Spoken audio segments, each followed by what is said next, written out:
need rules, we all need laws that provide a little bit of boundary for us.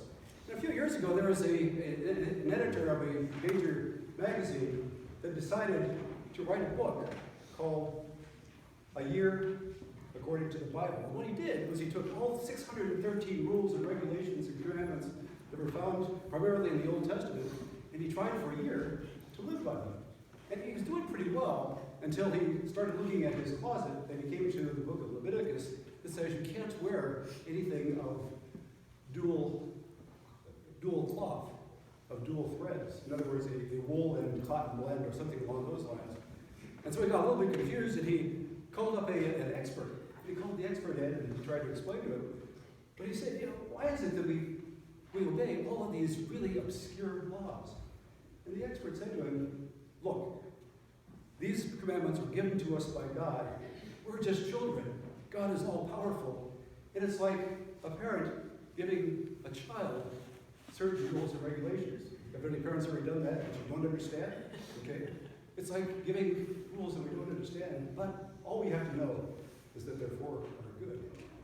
Well, this wasn't very satisfactory. In fact, the individual realized that this guy was totally into just blind obedience. And in a sense, this is what Jesus is facing in his own time, 2,000 years ago, blind obedience to the law. The people who were in charge, the Pharisees and scribes, obeyed every single little bit of the law, every single dotted I and crossed T, every single bit. And not only that, they made a show of it for everybody, and they made sure that everybody under their authority did the same thing, followed the same small rules, to the point where they would kick out of the synagogue anyone who didn't.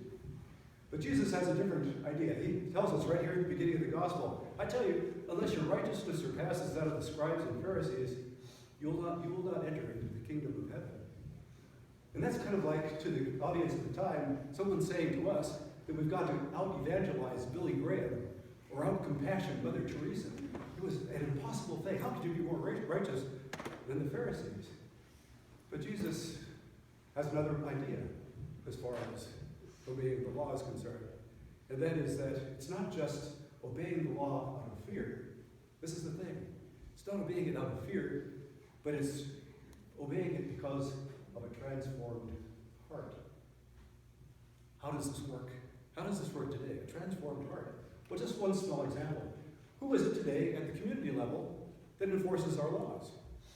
We all know that there have been some missteps in law enforcement over the last couple of years, and a new trend is starting to emerge among law enforcement officials, to the point where they are not only the enforcers, but also the solution to many of the problems.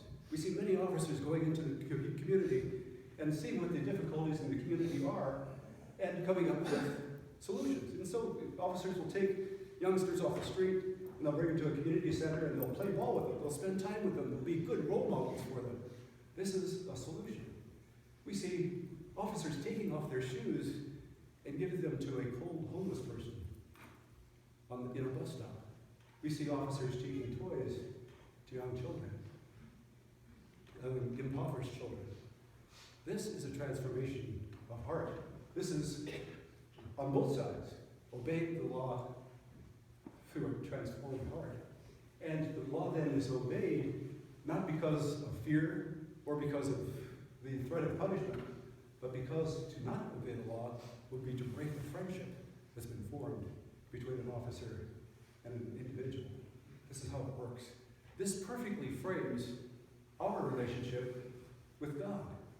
Because, after all, you all just went to Rescue and Reconciliation this morning, right? The prayer that you said, the act of contrition, contains this. I'm sorry for having offended you, not because I fear the pains of hell and the loss of heaven, but because I've offended you, my God, who are infinitely good and deserving of all my love. I regret having broken that friendship with you. And that frames perfectly the transformed heart that we see both in our community and in our own lives with God. And so today may we resolve to maintain that friendship, to have a transformed heart, and to take advantage of the mercy. Because, after all, we don't worship Because Jesus is a fantastic teacher. We don't worship the sacred mind. We don't worship the sacred brain of Jesus. We worship the sacred heart of Jesus. Where are the rays of mercy coming from here in the painting? Are they coming from Jesus' head, from his brain? No, they're coming from his heart. It means a transformed heart that we must give to each other. Take the mercy and give the mercy to those around us.